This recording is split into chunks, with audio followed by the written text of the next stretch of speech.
itong cloud clusters na nakapaloob sa Intertropical Convergence Zone ay tuluyan nang namuo bilang isang low pressure area at latest location natin nasa layong 965 kilometers silangan ng northeastern Mindanao. So sa ngayon, maliit yung tsansa ng nasabing low pressure area na maging isang ganap na bagyo sa mga susunod na 24 oras. At sa kasalukuyan rin, dalawang senaryo yung ating nakikita para sa low pressure area na ito.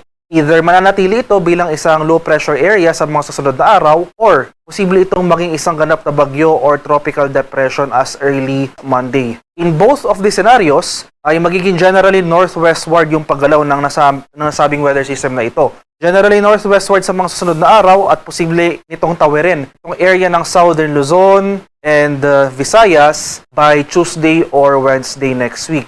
And in both of these cases, maging bagyo man or hindi itong sama ng panahon na ito, asahan natin itong maulang panahon sa mga susunod na araw dito sa Southern Luzon, buong Visayas, maging itong ilang bahagi ng Mindanao. Itong low pressure area magdudulot ng mga pag-ulan. Makikita natin dito sa ating latest satellite images, itong mga kaulapan associated sa low pressure area ay magdudulot ng mga pag-ulan dito sa area ng Eastern Visayas, Caraga, Northern Mindanao at Davao Region. Samantala, patuloy naman yung pag-iral ng ating southwest monsoon o habagat na siyang magdudulot rin ng mga matataas na tsansa ng mga kaulapan at mga kalat-kalat na thunderstorms dito sa area ng Metro Manila, Ilocos Region, maging sa extreme northern Luzon, Batanes, Babuyan Islands, Cavite, Batangas, malaking bahagi ng Central Luzon, Palawan, Occidental Mindoro at itong nalalabing bahagi ng Visayas. Sa ating namang sea condition, sa kasalukuyan walang nakataas na gale warning at banayad hanggang sa tamtamang pag-alon ang mararanasan sa malaking bahagi ng ating bansa. Gayunpaman, iba yung pag-iingat pa rin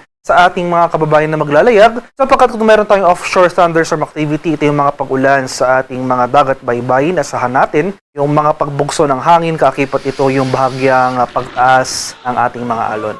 At ito yung ating magiging lagay ng panahon dito sa Luzon. So for Metro Manila and most of Luzon, makikita natin mababawasan yung mga pag-ulan na dala ng habagat. Itong mga exposed areas lamang, itong westernmost portions ng Luzon ang makakaranas ng mga sustained na mga cloudiness at mga pag-ulan. So itong area ng Zambales, Bataan, pati na rin dito sa may Occidental Mindoro, magpapatuloy pa rin dyan yung mga posibleng tuloy-tuloy na mga kaulapan at pag-ulan. Pero generally, improving weather conditions na ating inaasahan for most of Luzon, including Metro Manila. Sa area naman ng Palawan, dito sa Visayas, maging sa Mindanao, ito pong western portion ng Southern Luzon, no? So dito sa area ng Palawan at Calayan Islands, dahil sa epekto ng habagat, magpapatuloy pa rin yung mga pag-ulan over these areas. At mas rarami ng areas yung mga makakaranas sa mga pag-ulan, no? So magpapatuloy yung mga pag-ulan na dala ng low pressure area, itong papalapit na low pressure area, magpapatuloy yung mga pag-ulan sa malaking bahagi ng Visayas, pati na rin itong eastern portion ng Mindanao. So Northern Mindanao, Caraga, Davao Region, asahan natin na magpapatuloy yung mga pag-ulan. Maghanda pa rin tayo sa mga banta ng pagbaha at pagbuho ng lupa, lalong-lalo na kung tuloy-tuloy ang mga pag-ulan na ating mararanasan.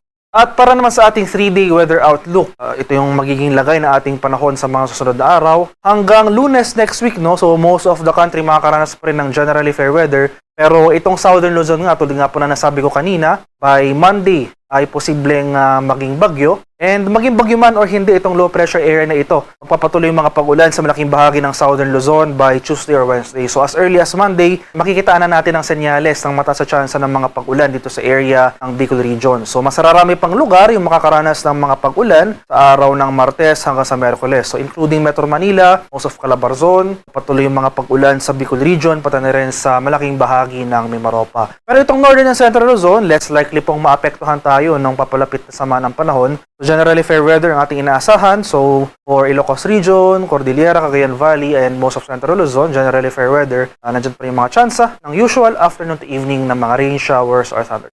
Sa bahagi naman ng Visayas, for next week, Monday to Wednesday, dahil sa crossing na low pressure area o yung papatawid na low pressure area, inuulit ko po, maging bagyo man ito or hindi, magiging maulan yung ating panahon sa malaking bahagi ng Southern Luzon, Visayas at ilang bahagi ng Mindanao. So from Monday to Wednesday next week, ay makakaranas tayo ng maulang panahon sa mga syudad na ito, Metro Cebu, Iloilo at Tacloban City. Kaya patuloy po tayong umantabay kasalukuyang sama ng panahon na ating minomonitor.